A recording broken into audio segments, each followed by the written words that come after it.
अब यहाँनिर काट्नुपर्ने छ साथीहरू। यो भलाइ चाहिँ कसैले पनि काट्नु मान्दैन, चिलाउँछ भनेर। मलाई त चिलाउँदैन हो, दिनभरि काटेर चाहिँ ओसार्नु पर्ने छ।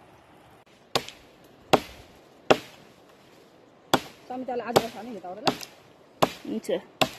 अहिले पर काट्दै गर्नु हुन्छ। अन्त यो काटेर म काटिदिन्छु ओसार्नु।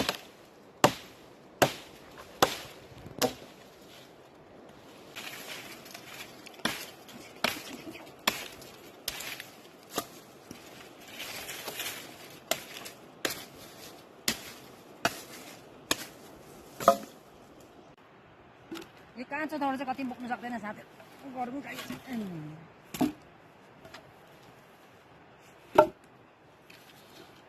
यदि कल निस्किँदो रहेछ समिता